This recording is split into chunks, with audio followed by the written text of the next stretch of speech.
ভারত-বাংলাদেশ সীমান্তে কাঁটাতারের বেড়ার বেশ কয়েকটি স্থানে কাচের বোতল ঝুলিয়ে রাখতে দেখা গেছে। স্থানীয় গ্রামবাসী এবং বর্ডার গার্ড বাংলাদেশ বিজিবি জানিয়েছে, ভারতীয় সীমান্তরক্ষী বাহিনী বিএসএফ এই বোতলগুলো ঝুলিয়ে রেখেছে।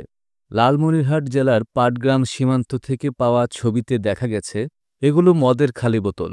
স্থানীয় বাসিন্দাদের দাবি, বোতলগুলোর ভেতরে ক্ষতিকর কিছু থাকতে পারে। এই কারণে তারা শঙ্কিত।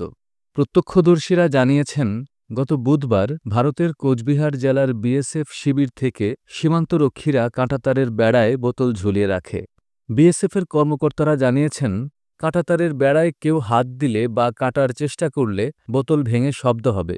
এতে নিকটবর্তী প্রহরীরা সতর্ক হতে পারবেন। বিশেষত রাতে এই পদ্ধতি বেশ কার্যকর। তবে এটি কোনো স্থায়ী ব্যবস্থা নয়। প্রয়োজন অনুযায়ী স্থানীয়ভাবে এমন ব্যবস্থা নেওয়া হয়। ৫১ বিজিবির অধিনায়ক লেফটেন্যান্ট কর্নেল সেলিম আল-দিন বলেছেন, বোতল ঝুলানো নতুন কোনো ঘটনা নয়। এটি সীমান্ত রক্ষার একটি সাময়িক ব্যবস্থা। বিএসএফ সীমান্তে বেড়া সুরক্ষিত রাখতে এই উদ্যোগ নিয়েছে। লালমনিরহাট সীমান্তে এক সারির বেড়া ব্যবহার করা হয়েছে, যা প্রচলিত ত্রিস্তরীয় বেড়ার চেয়ে ভিন্ন।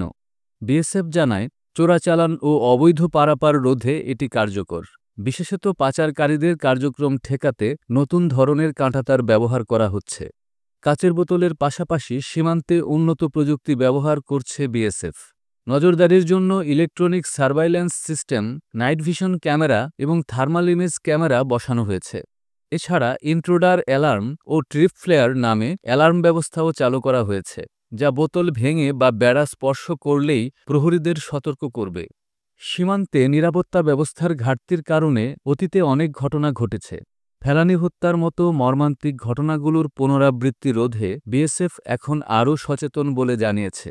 সীমান্তের এই নতুন উদ্যোগ সীমান্ত অপরাধ রোধে কতটা কার্যকর হয় তা সময়ই বলে দেবে। তবে এরই মধ্যে স্থানীয় বাসিন্দাদের মধ্যে মিশ্র প্রতিক্রিয়া দেখা যাচ্ছে।